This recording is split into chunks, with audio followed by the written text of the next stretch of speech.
ముందస్తుగా మాలలను పోలీసులు అరెస్టు చేయడం అప్రజాస్వామిక చర్య అని జాతీయ మాల మహానాడు జిల్లా ప్రధాన కార్యదర్శి ఎలుక ఆంజనేయులు అన్నారు. కరీంనగర్ జిల్లా తిమ్మాపూర్లో ఆయన మీడియాతో మాట్లాడారు. ఎస్సీ వర్గీకరణలో భాగంగా ప్రభుత్వం ఖరారు చేసిన రోస్టర్ పాయింట్లలో మాలలు, వాటి అనుబంధ కులాలకు అన్యాయం జరుగుతుందన్నారు.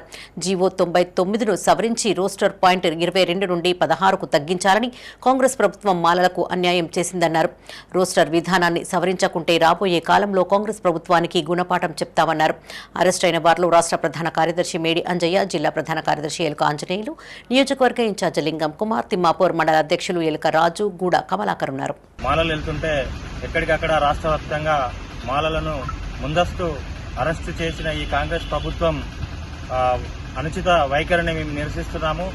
ఈ కాంగ్రెస్ ప్రభుత్వం మాలలను అనగదొక్కాలనే ఒక దురుద్దేశంతో ఉన్నది. ఈ ప్రభుత్వానికి రాబోయే కాలంలో మాలల తరపున గుణపాఠం చెప్తాము.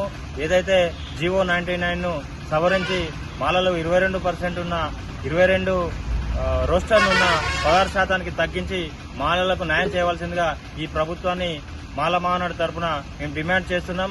జాతీయ మాల మహానాడు రాష్ట్ర కమిటీ రాష్ట్ర అధ్యక్షుల పిలుపు మేరకు తెలంగాణ ప్రాంతంలో రోస్టర్ విధానం తీసుకొచ్చి, వర్గీకరణ పేరుతో రోస్టర్ విధానాన్ని తీసుకొచ్చి 99 జీవో ద్వారా మాలలను అనగదొక్కాలనే ప్రయత్నం చేయడం మానుకోవాలని చెప్పి పాలకులకు విజ్ఞప్తి చేయడం జరుగుతుంది.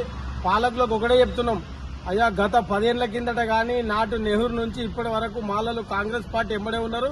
కాంగ్రెస్ పార్టీకి అండదండగా జెండాలు పట్టుకొని పనిచేస్తున్నారు, ఓట్లు వేస్తున్నారు. కాబట్టి కాంగ్రెస్ పార్టీ ఇప్పుడున్న నాయకులు ఎవరైతే ఉన్నారో, ప్రభుత్వంలో ఉన్న ముఖ్య నాయకులందరూ మాల సామాజిక వర్గానికి చెందిన మంత్రులు, ఎమ్మెల్యేలు, మాల ప్రజాప్రతినిధులు దయచేసి రోస్టర్ విధానం జీవోను రద్దు చేసి